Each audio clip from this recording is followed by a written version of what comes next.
मैं आज तक ये नहीं जान पाई कि मर्डर बड़ा क्राइम होता है या बेवफाई।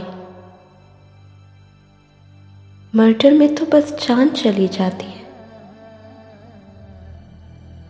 पर बेवफाई में मर्डर होता है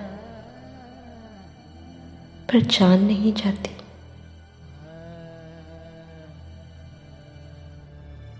बड़ा आदमी वो होता है जिसकी जेब में उसकी कमाई होती है, उसकी कीमत नहीं। जन्नत छोड़ के जन्नत ढूंढने जाओ तो जन्नत नहीं मिलती।